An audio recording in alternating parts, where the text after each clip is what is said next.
Nah, ketika Fatihah itu sebegitu keramatnya, sebegitu topnya, itu setan rapat, singkat cerita itu yang tadi dipimpin oleh iblis yang sedang terkapar apa? Terus tali obatnya nggak ada, cuma dia shock karena ada surat yang turun yang melafatkan itu pasti selamat dari apa? Neraka. Nah ini gimana saran Anda? Terus sarannya adalah bikin orang-orang itu lupa, tidak baca Fatihah. Nah ini rapatnya iblis. Izhabu wajtahidu hatta tufilu qulubahum hatta la yaqulu hadhihi surah. Kala yuksiru qira'ataha wa la yakunu lahum ajrun wa thawabun bal yakunu lahum adzabun wa iqabun. Kemudian yang terakhir saya beri ijazah tentang Al-Fatihah ya, karena ini surat yang populer. Kalau saya ijazahi Quran 30 juz pasti sampean nggak hafal. Atau ijazah surat Baqarah, kalau mau Baqarah mau. Ijazah surat Baqarah mau 2 juz setengah. Mau Mas Asep? Ya Fatihah aja yang gampang ya. Nah, ya kulhu Fatihah ini paket ringan ini. Tapi pahalanya apa? Besar. Ini beda ya, artinya selama ini mungkin Anda baca tapi monoton ya. Tapi ini saya bacakan teks aslinya tentang istilahnya itu mazaya itu kelebihannya Fatihah. Saya baca Arabnya dulu, nanti ini terakhir ya, ijazah tadi kan saran-saran umum tentang sosial ya, pokoknya jadikan kebaikan itu punya nilai sosial yang baik lah. Jadi nanti orang yang nggak amanah nggak laku ya, calon bupati, gubernur, presiden yang nggak amanah juga nggak laku. Begitu juga kiai yang tidak amanah juga nggak laku, suami yang nggak amanah juga nggak laku, istri yang nggak amanah juga. Sehingga kebaikan ini jadi nilai sosial yang dalam tanda kutip sudah keniscayaan. Yang diinginkan Allah itu seperti itu, bukan kebaikan yang dipaksakan karena kekuatan negara. Maksudnya kalau bisa kebaikan itu tidak usah dipaksakan. Memang satu sudah satu kebutuhan. Kayak cerita-cerita di negara maju itu, bahkan apapun jatuh itu nggak ada yang ngambil apa itu. Makanya gambarannya Mekah Medina kan gitu kan, barang jatuh nggak ada yang berani apa ngambil itu, saking sudah jadi sistem. Sehingga banyak negara di Eropa itu yang sampai nggak punya tentara, nggak punya polisi karena kebaikan itu sudah. Nah kita kan masih capek, polisinya aja capek, apalagi masyarakatnya, karena ya kebaikan itu belum jadi nilai bersama. Nah kita selain ditopang negara, ada polisi, ada tentara, itu kita usahakan kebaikan itu jadi nilai bersama. Tadi wa'tamiru bainakum bima'ruf. Dan kita punya reputasi yang bagus dalam bab ini. Saya masih ingat kecil saya itu yang jilbaban hanya keluarga kiai. Sekarang rata-rata masyarakat itu jilbaban. Dulu yang sekolah SMP, SMA itu jilbaban kadang dulu malah dilarang ya, harus sama seperti itu seragamnya. Sekarang sudah boleh dan nyaman. Lama-lama yang dapat simpatik ya yang pakai pakaian model tertutup seperti itu. Lama-lama gamane cara wong golek mantu ya golek yang seperti itu daripada yang blodor. Lama-lama jadi nilai bersama. Ya ingin saya seperti itulah. Di terminal juga sama. Orang mau makan cari warung yang kelihatan ada ayat kursinya, pakai jilbab, atau paling enggak dia nggak mungkin lah nyuguhkan yang tiren atau yang haram. Kan ada garansi sosial, ada apa?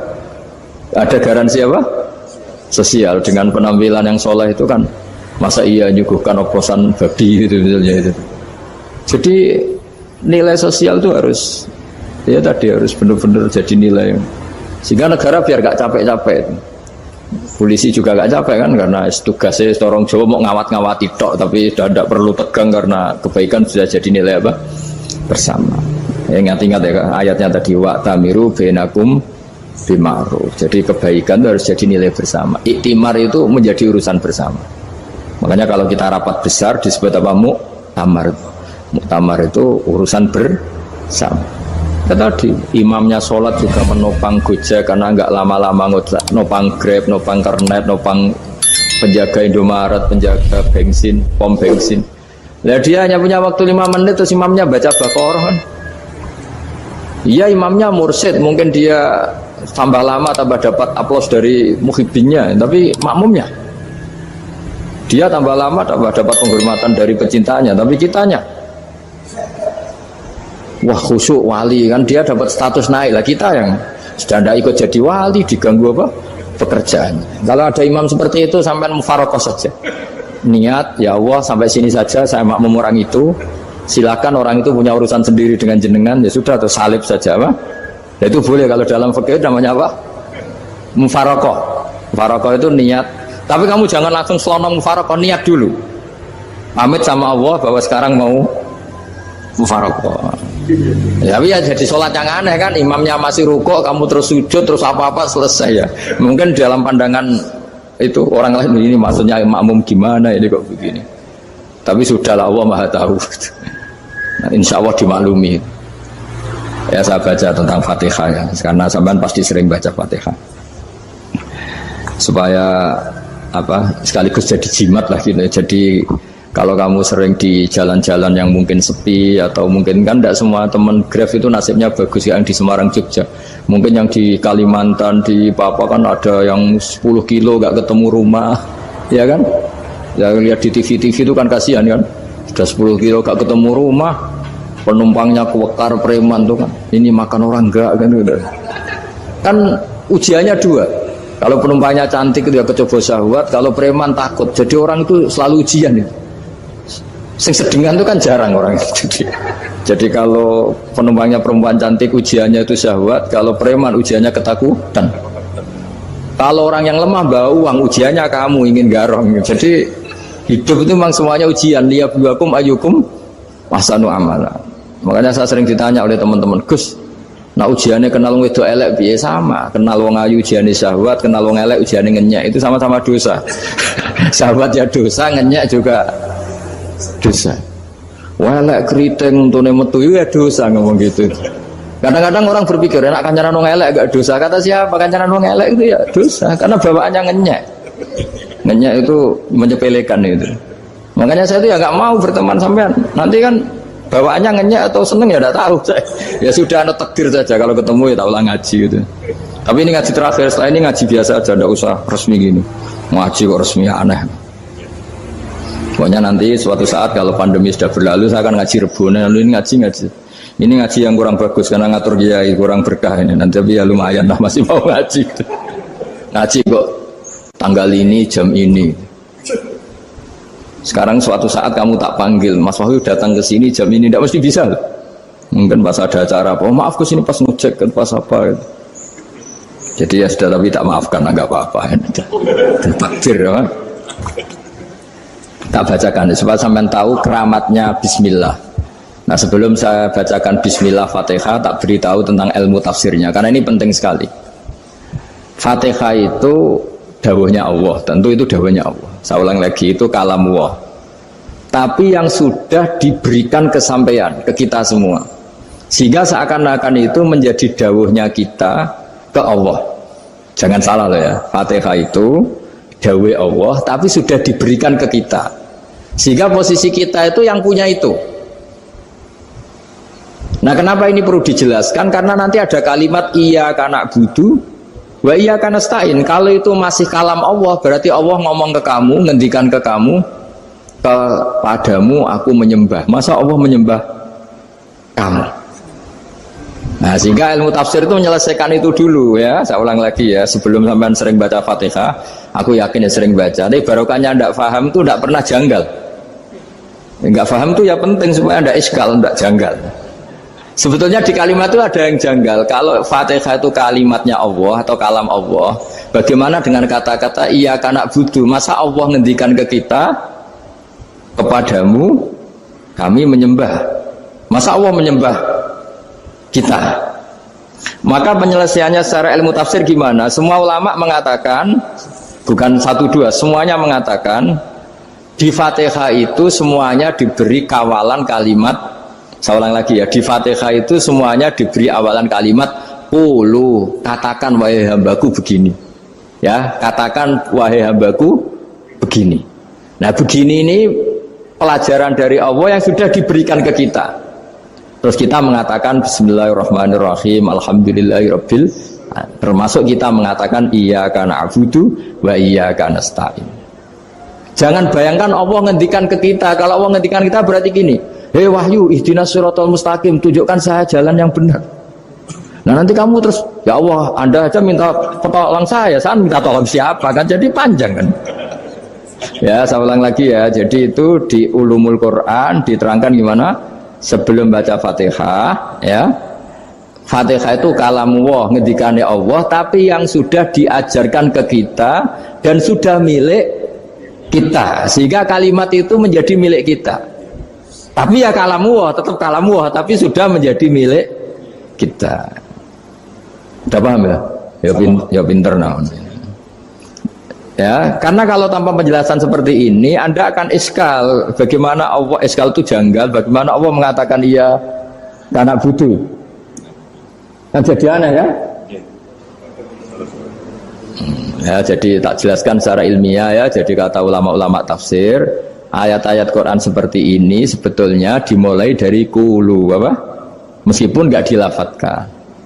Itu kan sama dengan qul huwallahu ahad Muhammad, katakan kalau Tuhan itu satu. Ya namanya Quran itu kan kalam Allah, membina nabinya, membina umatnya. Makanya dikatakan atau enggak, di sini tersembunyi kata qulu, katakan. Ya, jadi ya ibarat apa itu, kamu ngajari anak kamu lah, panggil jenengan bapak kulo. Itu maksudnya anak itu, kalimat itu kalimat kamu, tapi kamu ajarkan ke anak kamu. Terus anak kamu bilang, Pak jenengan bapak kulo. Nah, ketika kamu mengatakan jenengan, bukan kamu mengatakan jenengan anakku, berarti anakmu itu bapakmu, kan lucu kan? Anak kamu ajari jenengan bapak kulo, kamu engkau bapak saya. Terus anak kamu mengulang jenengan atau kamu bapak saya. Berarti itu kalimat yang kamu ajarkan, tapi sekarang sudah milik anak kamu. Kalau itu kalimat kamu kan lucu, masa anak kamu bilang bapak. Nah itu seperti itu. Jadi ulama memberi solusi atau jawaban iya karena abudu. Iya itu sebelumnya ada kata-kata qulu, katakan wahai hambaku, hubungan kamu dengan saya adalah katakan iya karena abudu wa iya karena nasta'in. Terus hubungan kamu dengan saya katakan juga dalam doamu ihdinas siratal mustaqim. Jelas ya, jadi itu kalam Allah yang sudah milik kita karena diajarkan Allah untuk kita. Dong ya. Ya dong ya, gak jelas ya. Tapi bagus, gak jelas itu bagus. Kalau kamu jelas gak jadi dikrem, jadi gubernur.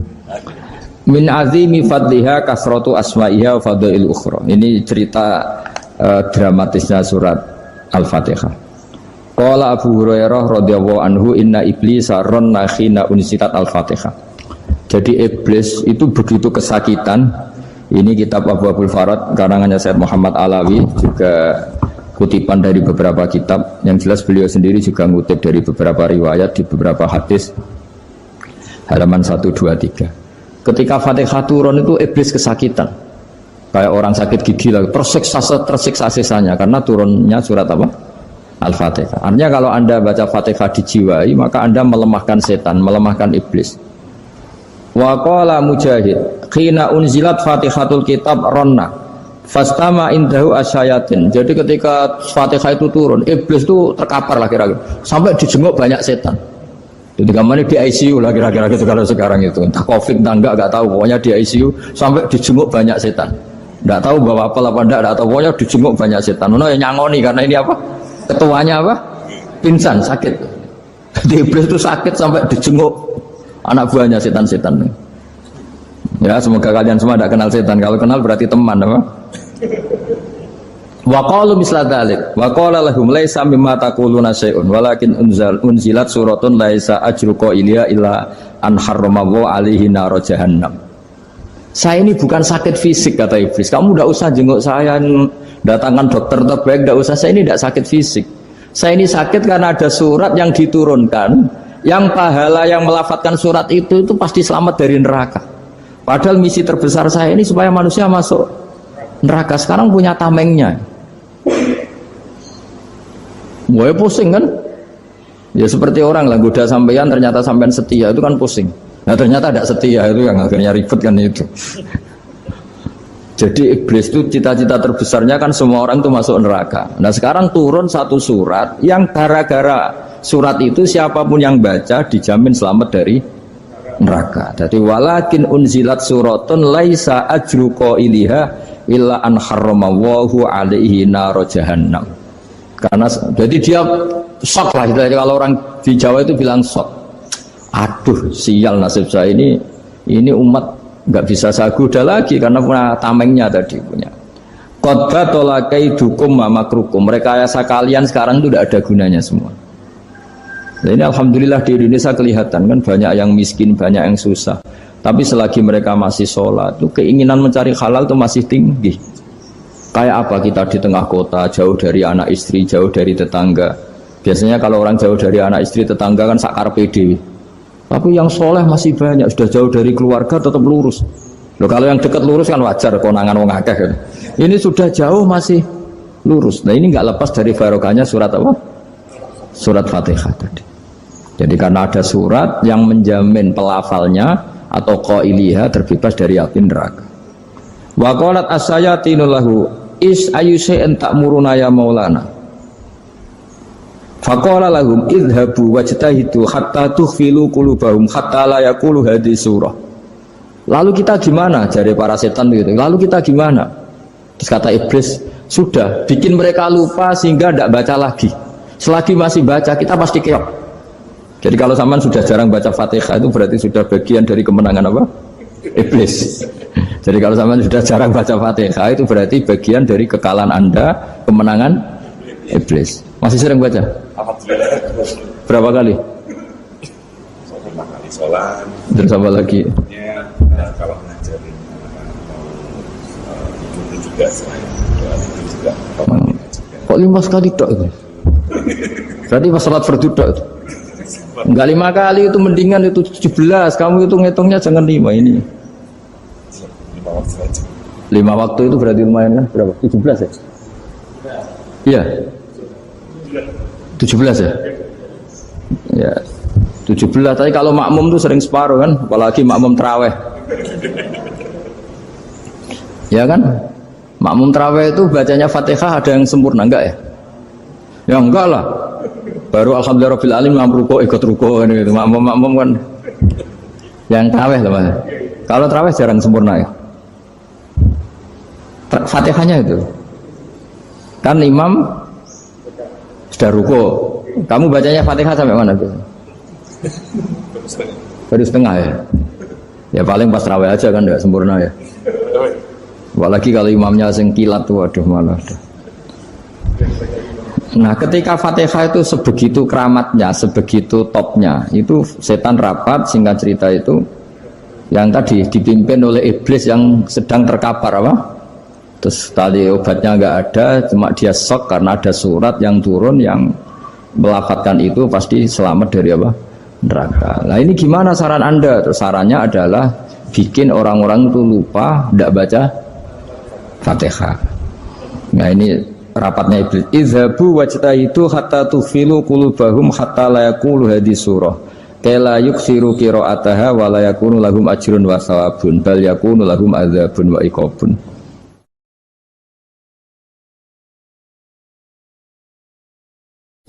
Jadi saya mohon selama ini Anda sudah baca, tapi mungkin hanya rutin saja. Kenapa rutin saja? Jadi barokahnya ngaji ini kamu punya kekuatan atau punya semangat membaca karena ini surat yang luar biasa. Ibarat gini, kalau sampean tanya, saya juga sering mikir, masa Gus hanya surat kok punya kekuatan seperti itu? Di dunia ini kata Allah, mulai Nabi Adam sampai kiamat, nggak ada yang bisa menandingi kekuatan kalimah. Kalimah itu kata-kata, nggak ada yang bisa menandingi kata-kata. Misalnya Anda nge-grab berangkat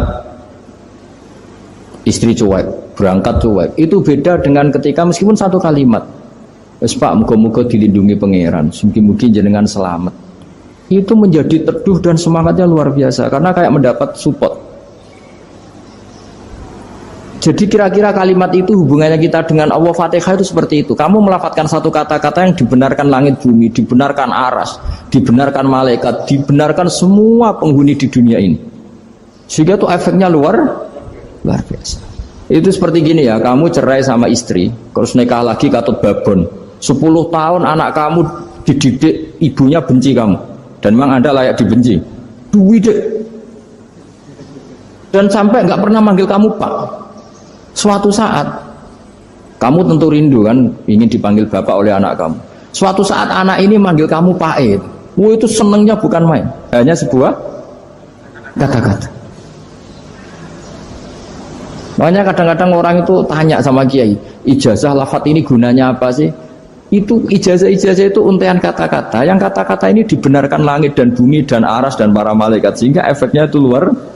Nah ibarat seperti itulah, kamu melafadzkan Fatihah itu melafadzkan kata-kata yang dibenarkan Allah dan Rasul dan semua malaikat, semua penghuni langit. Maka ini efeknya pasti luar.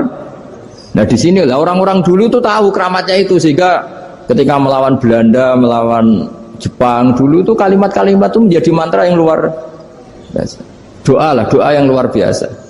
Tapi di era modern karena orang sudah tidak ngerti itu, dianggap itu mantra, jimat, khurafat, bid'ah, waduh ribet menemal. Sebetulnya tidak seperti itu. Memang kata-kata ini kekuatannya luar biasa. Sama kesakitan hati kamu juga karena itu. Ngojek wangilan ya. Lha Pak di bojo kok kowe gagahe tok kere. Wah, iku seling terus Gusti. Padahal kalimat itu kan tidak melukai secara fisik, tapi apa kerjanya sesuk sarah-sarasen. Karena terus dengan pengadilan seperti itu kan, ngapain kerja demi perempuan yang seperti ini? Lagi-lagi kata-kata ini luar. Nah bayangkan kalau kata-kata itu adalah kalimat yang diajarkan Allah lewat Rasulnya, lewat malaikat Jibril. Kayak apa kekuatannya itu? Nah kira-kira Fatihah itu gitu. Kalimat yang baik, kalimat thayyibah diajarkan oleh Allah dan Rasul, kayak apa kira-kira kekuatannya? Pasti luar biasa. Wong support yang dikatakan istri kita, anak kita aja luar biasa, apalagi ini support yang diajarkan Allah dan Rasul. Ya makanya saya mohon kalau baca Fatihah, baca kalimat-kalimat thayyibah ketika sholat itu dijiwai. Ya misalnya Rabbana lakal hamdu mil'us samawati wa mil'ul ardi wa mil'u ma syi'ta min syai'im. Engkau zat yang layak dipuji, dan pujian ini memenuhi langit dan bumi. Karena kita tahu nggak ada sejengkal di alam raya ini kecuali di situ ada rahmat Allah. Misalnya kamu bisa lewat sampai rumah saya, kamu mungkin anggap biasa saja. Coba kalau ngalami likuifaksi, tahu-tahu bumi ini ambles, bisa ngelewati yang likuifaksi itu luar. Tanyakan orang pernah ngalami likuifaksi di Sulawesi, itu melihat bumi bisa diinjak gak ambles itu, wah luar. Nah, sampean nggak ngalami itu sehingga lewat bumi ya biasa aja. Coba kalau ngalami seperti tidur, ya biasa aja. Coba kalau ada gempa, bahwa bumi tenang ini sudah nikmat yang luar biasa. Masa kamu ngaku nikmat nunggu digituin? Ya kan? Nah, makanya baca Fatihah dijiwai lah, bahwa ini kalimat yang luar biasa. Nah, saya teruskan ya. Warwa Muslimun fi sahihihi an Ibnu Abbas radhiyallahu anhuma annahu qala bainama Jibril alaihi salam qaidun dan Nabi sami anaqidan min fawqih farafa'a ra'sahu faqala hadza babun minas sama futihal yawma lam yuftah qaddu ilal yaum fanazala minhu malakun faqala hadza malakun nazala ilal ardi wa lam yanzil qaddu ilal yaum fasallim waqal abshir binuraini qad uti tahuma lam yu'tahuma nabiyyun qablak Fatihatul kitab wa khawatimu suratil Baqarah. Jadi suatu saat Jibril ini jagongan kira-kira gitu sama Rasulullah. Tahu-tahu langit itu gemuruh. Langit gemuruh kata Jibril, terus semuanya ngangkat kepala ke langit. Ini pintu langit baru ini dibuka, yang sebelumnya tidak pernah dibuka seperti ini. Turunlah malaikat, yang malaikat ini pun malaikat spesial, yang nggak malaikat murahan lah kira-kira gitu, yang nggak pernah turun ke bumi kecuali juga saat itu, dengan penyambutan yang luar biasa, dengan semuanya tidak pernah terjadi, hanya karena bahas surat Fatihah. Jadi ini surat yang luar biasa, pengawalannya lewat malaikat yang spesial, nggak pernah turun di bumi kecuali saat itu. Penyambutannya juga nggak pernah seperti itu, baru seperti itu. Jadi semuanya itu spesial. Nah kenapa ini spesial? Karena di situ ada isi puja-puji kepada Allah Subhanahu wa Ta'ala. Ada ikrar kita, Alhamdulillah Rabbil Alamin Ar-Rahmanir Rahim. Ikrar ini penting. Kalau contoh paling gampang gitulah, kamu punya istri selama ini cerewet terus, Suatu saat ngomong, Pak, tak angen-angen rawono wong lanang kayak sampeyan. Itu langsung tidak ada lelaki sebaik engkau. Itu sama senengnya, masya Allah. Karena ada ikrar dari seorang istri ke kamu.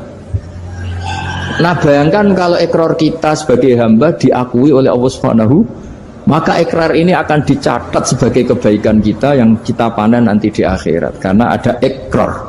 Kita ikrar bahwa Alhamdulillah Rabbil Alamin. Kita ikrar Ar-Rahmanir Rahim. Kita ikrar Maliki Yaumiddin. Kita ikrar Iyyaka na'budu wa iyyaka nasta'in. Sampean misalnya jadi orang Indonesia, ketemu orang Indonesia yang makmur di Jerman, terus lupa Indonesia. Kamu orang Indonesia? Enggak, saya enggak orang Indonesia. Mangkel gak kira-kira? Mangkel. Karena salah ikrar kan gitu. Ya jadi saya mohon jangan anggap kalimat itu hal yang biasa, tapi luar biasa. Nggih, ngoten mawon. Assalamualaikum warahmatullahi wabarakatuh.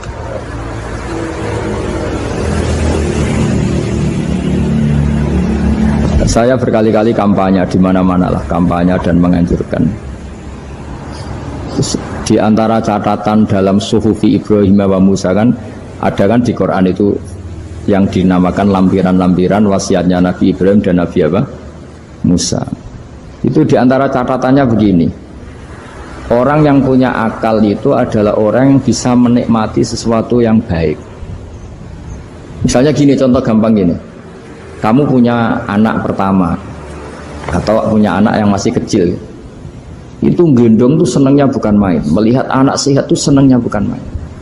Mungkin saat itu banyak orang yang sedang maksiat dengan perempuan nakal atau dengan teman-teman nakalnya, yang nganggap seperti itu tidak nikmat. Tapi andekan ini ditimbang ya ditimbang. Yang maksiat tulan, misalnya paling ukuran bahagianya itu 70%. Tapi yang ini, yang nimang anak baru lahir atau masih kecil, corong Jawa ngeloni anak, bisa saja bahagianya itu sampai 100%. Artinya selama ini kesalahan kita adalah nganggap maksiat itu pasti menyenangkan dan taat itu tidak menyenangkan. Makanya saya berkali-kali fatwa, untuk melawan kenikmatan maksiat, orang harus terbiasa menikmati taat, menikmati kebaikan. Jangan kira kita nimang istri nikmat, nimang anak nikmat, ketemu teman yang lama tidak ketemu juga nikmat. Artinya kita akan melewati berjam-jam untuk jagungan sama teman, sama anak, sama istri. Dan itu harus kamu nikmati supaya mengganti tidak berkebutuhan nikmat yang lewat jalur maksiat. Jadi saya mohon sarana-sarana yang menyenangkan itu, yang taat itu kita maksimalkan. Makanya bapak saya itu sering pesen, kowe nak ngaji sing guyon, sing seneng. Nganti wong maksiat itu karena cari kesenangan. Coba kalau kesenangan itu sudah didapatkan saat taat, maka tidak butuh lagi kesenangan yang berbentuk maksiat. Makanya orang-orang wali dulu kalau sudah sholat itu nggak bisa berhenti karena merasa nikmat. Makanya Nabi pernah ngendikan wa qurratu aini fi sholat, nyaman saya itu kalau sedang sholat. Sekarang ditagih kan, nah zaman rukun kan nggak ditagih, nah istukaran kan di. Terus kita jadi kiai bingung. Jare sing ngutangi kon 7 juta mergo pedet dihitung. Jare sing utang murian mau 3.000, Gus. 3.000 untuk pentol siomay. Udah tak pantan teng ngarep kula. Sing utang seneng 3.000, sing utangi seneng 7 juta. Lah saiki bareng, ya nek ngono sawur pedet ta mending ngono. Pedet apa, Gus? Sisi tok milih pedet limusin. Sisi tok milih pedet biasa, ngu dhisik pedet biasa. Lah ya pedetku biasa iku cara nak mbok utang wis anak putu.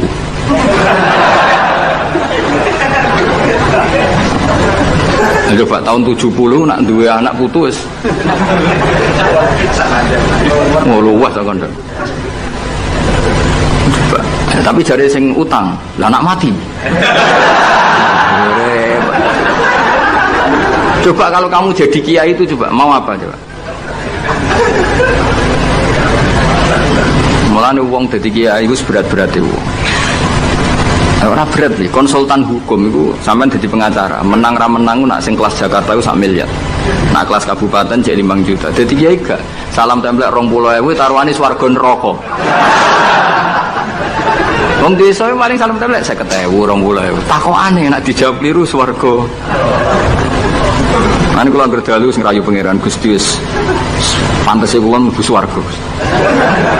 Wong ora melok utang kok melok mikir. Murwat. Wonten tiyang setengah demenan, setengah nikah niki lapure mbek kiai. Wonten rondo ku ayu. Wis rondo ayu ning ndi menarik sunnatullah. Dirabi tiyang. Dirabi tiyang di Masna lah, sirri. Suatu saat rondo iki wis ora seneng mbek sing lanang. Jare rondo iki muni wis dipegat. Sing lanang digoleki wis ra ono. Ketoke ya rong megat. Nah cara hukum itu kan terus kene dadi kiai melok bingung. Bingungnya itu nak merodone ayu kita tambah bingung meneh, kita rabi ta ora malah bingung meneh. Ora mboten bingung hukume, nak iku ora kowe selera-seleramu. Enggak, kula mboten kepikiran. Bingungnya gini, kita ini kan menghadapi dua hukumnya Allah Ta'ala. Nak delok tolak dan tidak tolak, berarti cara al-aslu adamuhu. Berarti kalau mungkin tolak, mungkin tidak, pilihannya tidak tolak, karena al-aslu adamut tolak. Tapi kalau melihat al-musaddaq fil uqud itu biqauli arbabiyah atau qaulu arbabiyah. Padahal ini perempuan ini mengklaim sudah ditolak. Pertanyaannya, wilayah tolak itu tidak milik perempuan. Kita harus mengkonfirmasi sama lelakinya, karena yang punya wilayah tolak itu lakinya saya bisa dihubungi. Pernah bisa tak hubungi, tak tanya, Kang, bojomu pegat ta urung? Urung lek Gus, lumayan gue cadangan. Pusing meneh kan. Dilaporane KUA ora resmi. Coba kira bingung itu tiga. Ngukumi salah neraka. Ngukumi bener orang melok ngeloni. Wih jajar kamu tenan. Kan orang nuntungi. Salam dan lek mau 20.000 ibu. Lu kira rasanya jadi kiai. Akhirnya kalau nak ketemu sing lanang tak mau. Kau nak kepengen ram mlebu neraka. Nak megat-megat nak ora-ora. Mergo Quran iku paling anti iku fatadharuha kal mu'allaqah, ngembahno wedok iku koyo gantungan, kawin ora. Kowe iku mungkin kira mlebu neraka lewat gak megat, tapi iso mlebu neraka mergo mangkelno aku tak omong ngono.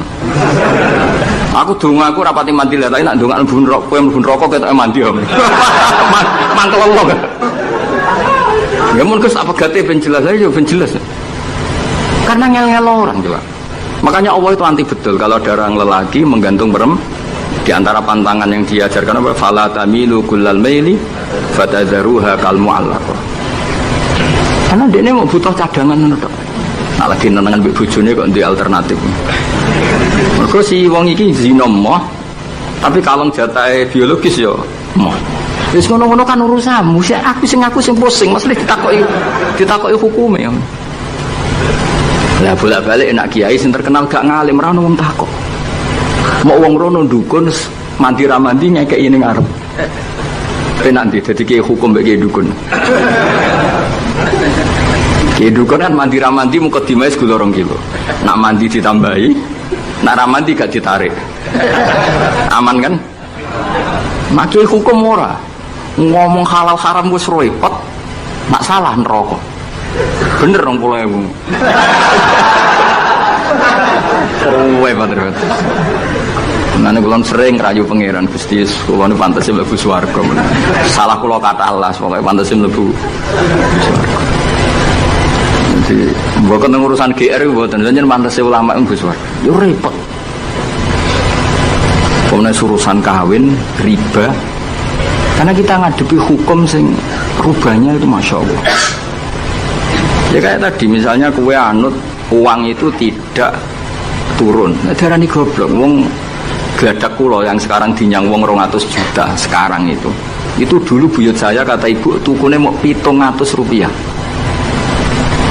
Karena uang dulu kan ono sen, di bawah sen ada lagi, di bawahnya lagi ada lagi. Jadi 700 rupiah itu. Nah saiki misalnya gladakku tak dol 700 rupiah. Ibu tuku genteng tok ya ora cukup.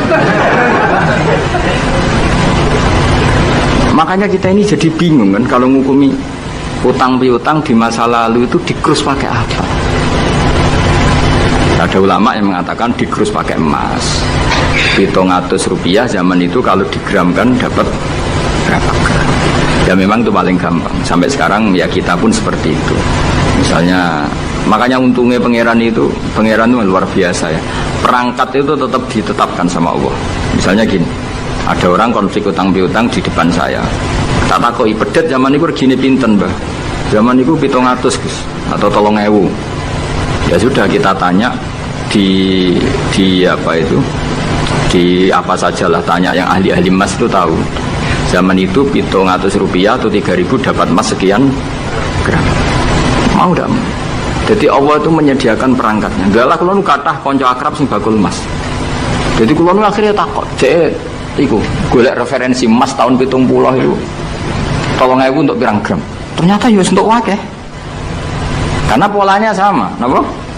Emas itu kan sama terus sampai ila yaumil kiamat. Makanya bank di dunia pun, World Bank maupun BI sampai sekarang acuannya tetap harga emas. Itu Allah Subhanahu wa taala. Allah itu zat sing maha pinter. Jadi nilai dolar, nilai rupiah gak stabil, tapi harga emas tetap stabil. Artinya gini, kalau kita utang 1 juta zaman itu kok untuk emas 2 gram, 10 tahun kemudian ya sudah, pokoknya emas 2 gram. Meskipun sekarang harganya 4 juta. Paham ya? Jadi tetap Allah itu damel perangkatnya. Akhirnya kula jadi ulama ya rapati bingung. Yus pokoknya kruse emas ku piro? Iki nak kowe anut aku. Mungkin sing mbok takoki aku. Nah nek anut aku ya aja takok aku. 20.000 ngajak neraka ngono.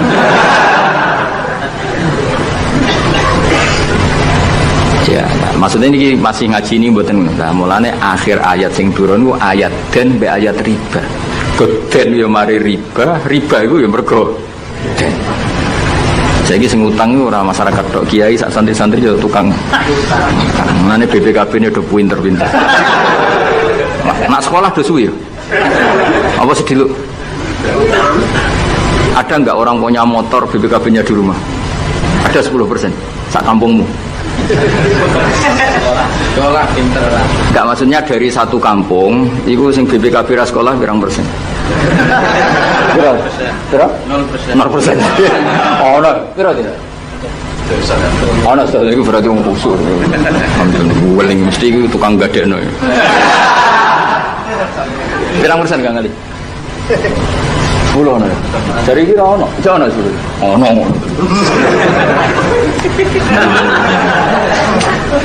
Saya Pirang persen ya? Semua tok. Kalau sertifikat tanah akeh ndi? Maksudnya lebih akeh sekolah ya apa akeh ning omahe? Oh, berarti nak motor mobil akeh sing sekolah. Nah,